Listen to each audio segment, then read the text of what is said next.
Ladies and gentlemen, we are back again. Me and ESP, Eliot Shorr-Parks, straight off the practice field today. He still got the sweat on him from his good suntan. Not on your level. No sunblock today. I should do it. You got to do it. Well, it looks like you needed to do it. Yeah. So, yeah, but it's good. It's good to get a nice tan going. And, hey, watching Eagles football, can't complain about that.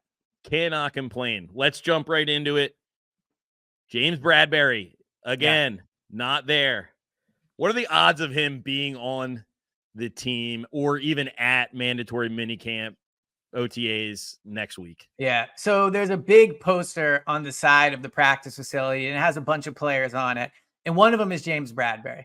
But I think that's probably the last time we'll see James Bradberry at the NovaCare complex. He wasn't there last week at voluntary. He wasn't here today. Mandatory minicamp is next week. I would be surprised if he's there. June 1st is, I believe, Saturday. I think maybe a Monday cut or trade is coming for James Bradberry. And look, Bradberry catches a lot of heat for how things ended last year. He did not have a great season. I think he will tell you that.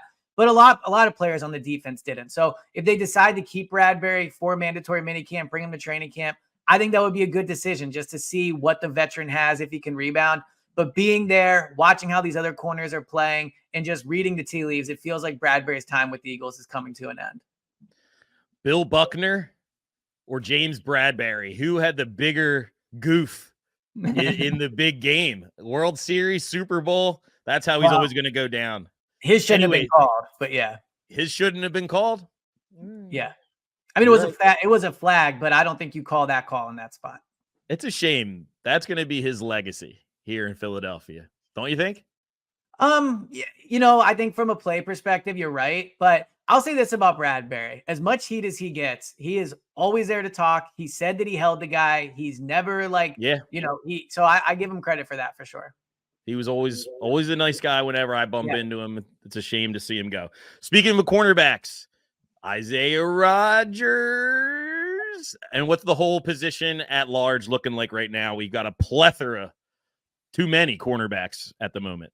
Yeah. So watching practice today, my biggest takeaway was I cannot believe Howie Roseman got Isaiah Rodgers for free. It just shows the level he's operating on that other GMs are not. Watching Rodgers out there, I've got a chance to see him twice now. He looks like he could be a starting cornerback for this team. He had a play today that was the play of the day. Jalen Hurts dropped back, threw the ball. Isaiah Rodgers, you could tell, was reading Hurts, jumped the route perfectly, intercepted it, took it back for a pick six, ended the drill completely. And he's looked awesome so far in the practices I've seen. He had a really nice pass breakup last week in the OTA we were at. So when I look at Isaiah Rodgers and I think about his place on the team, there are other players that are going to, potentially need to start. Quinyon Mitchell is one of them. Keely Ringo might have, potentially be ahead of him on the depth chart. But Isaiah Rodgers has looked like their best cornerback so far in the practices I've seen. And to get a player of that caliber at that age for completely free, yes, he was suspended for a year and the Eagles had to wait. But it looks like Isaiah Rodgers is going to be worth the wait. He's been outstanding so far in the two practices I've seen. And he's a great social media follow, by the way. Yes. Maybe we could get him to repost this video we're going to clip. Maybe. I was happy to see Nakobe Dean back in action. What are we going to get out of Nakobe? Is he going to be alongside Devin White? Who's going to be playing alongside Devin White when it comes to week 1 Brazil? So the Eagles kind of shifted their linebackers around today. The one constant was Devin White. It's clear he's going to be a 3-down linebacker. As long as he's playing well, he will be out there. But they put Zach Bond in sometimes in the 7-on-7. Nakobe got some 7-on-7 reps. And Nakobe is still recovering from a foot injury last year. But it was good to see him out there with the rest of the team doing team drills. This is an incredibly important season for Nakobe Dean. I don't want to say it's make or break, but if he comes to training camp, doesn't have a good camp, maybe misses a week or two with an injury, I don't think he's a lock to make the team. But the flip side of that is I think there's a starting job to be won there for him. I think they want him to win the job. They had a ton of faith in him going into last season. Unfortunately, did suffer an injury. But him and Devin White, if Nakobe can reach his potential, are a nice duo. Devin White's an outstanding athlete. He can go after the quarterback. He can play man coverage, at a decent level if needed. And Nakobe is more of your run stopper, holding down the middle of the defense linebacker. So Nakobe has a lot to prove. It's good to see him healthy, and it's an incredibly important offseason and what's going to be training camp for him.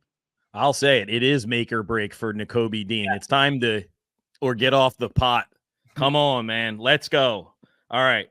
Is this team better than last year's team from what you've seen?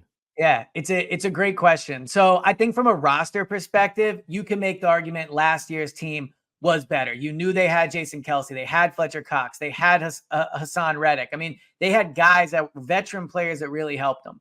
But when I watch this team practice and I think about the entire franchise, not just the 53-man roster, the 90-man roster right now, but the coaching staff, I think that's the difference between this year and last year. I think they have better assistant coaches this season than they did last year. Now, the players have to play better. Jalen has to play better. All those things. Cam Jurgens has to be good at center. Bryce Huff has to live up to the potential. But I think last year, one of the main reasons it fell apart was the defensive coordinator switch to Patricia was a disaster. And from there, it just completely collapsed. So with better coordinators, I think you can argue the Eagles are better set up to succeed this year. Their roster might not be as good, but they are better set up to succeed in 2024 because of the experience they have at the offensive coordinator and defensive coordinator spot. So they're not better, but they got better coaches. Yeah, but that matters. I mean, look, last year, Matt Patricia. It matters. It matters. It matters a ton. And I think Brian Johnson caught a little more heat than he probably should have. But Kellen Moore is, if not the most qualified offensive coordinator in the league, he certainly is on the short list. He's done the job for 5 straight years. He's been a main play caller for 5 straight years. Vic Fangio has been coaching the league for, since before me and you were born, probably. So they definitely just have way more experience. The players have to play better, but they will be put in better positions to succeed by these coaches. All right, you talk about Kellen Moore. He actually runs a lot of 2 tight end sets. Yeah. Who is going to be tight end number 2 on this team? Because I have no idea. This is why I wanted Brock Bowers. Yeah, well, Brock Bowers would have been a backup, so I wouldn't have loved that pick. But when I think about tight end too, it is a crucial spot on this team because, to your point, not only does Kellen Moore run a ton of 2 tight end sets, he also throws it out of 2 tight end sets at a very high clip. So when that backup is going in, he's not just going in to pass block. He's going in to potentially run a route and be a target in the passing game. So obviously Goddard is going to be that number 1 tight end. But after that, there's some intriguing options. Albert O had a really nice catch today in practice along the sideline. It was a nice back shoulder throw from Kenny Pickett. CJ Uzomah from the Jets is obviously a veteran. He's dealt with injuries, but he's played a lot in the NFL. He's a big body. He's a decent blocker. He needs to improve upon his play of last year, but physically and his experience is there. So they still have Grant Calcaterra. There's a few different options. It wouldn't shock me to see them make a move at backup tight end either, depending on who shakes free at final cuts or during training camp. But you're right. That backup tight end spot is a major one, and there's going to be a lot of really good competition there. Q Mitch, Quinyon Mitchell, Cooper DeJean, working with the 2s, right? What's your biggest takeaway from those 2 and this too? Will Quinyon Mitchell be the starter week 1 in Brazil?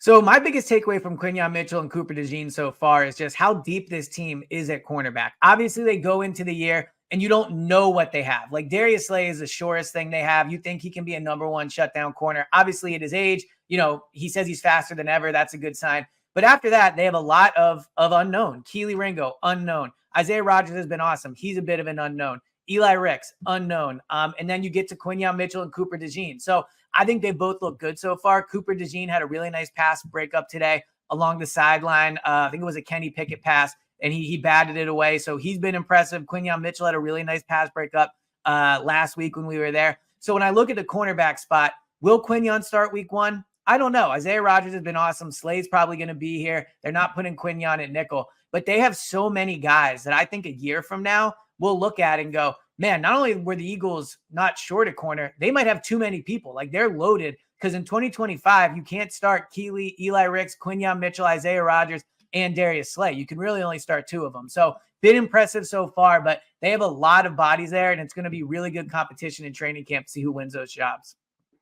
All right. Speaking of training camp, after next week, we're almost there. Yes. Talk about the leadership on this team, specifically the Georgia Bulldogs guys. I'm talking about Jalen Carter. I'm talking about Jordan Davis, Nolan Smith. What do they got? So obviously the Eagles lost a lot of leadership with Jason Kelsey and Fletcher Cox, but having talked now to Jordan Davis, Jalen Carter, Nolan Smith during this offseason, it's clear that like their personalities and their influence are going to be big parts of what this team is from a leadership perspective. I thought Jalen Carter last week when he talked was very impressive. He looks like he knows he needs to step into that role. He just seemed like a more mature, confident individual, which you expect in a second year as opposed to being a rookie. So I was very impressed by him. Jordan Davis and Nolan Smith talked on Thursday, and they were both impressive as well. Nolan Smith, always a great talker, great motivator. You can just see the Brandon Graham personality in him. And Jordan Davis as well. Jordan Davis talked about losing a lot of weight this offseason, about, being a leader in that room if they need to be, working after practice with the defensive linemen to make sure they're in good shape. So when they drafted these players out of Georgia, obviously on the field is what matters, the talent. Jordan Davis has to rush the passer. Nolan Smith has to get after the quarterback as well. But from a personality perspective, these are the building blocks on the defense. And I think over this last week when they've talked, it's been really impressive seeing what they potentially could be as leaders this year. All right, Eliot. Well, that's it for this week. Mandatory next week. We'll check in with you. I might be checking in with you live from Ohio in the hotel. I'll be out at the Memorial Tournament in Columbus. So you'll keep me up to date with all my Eagles news. We'll talk to you again next week.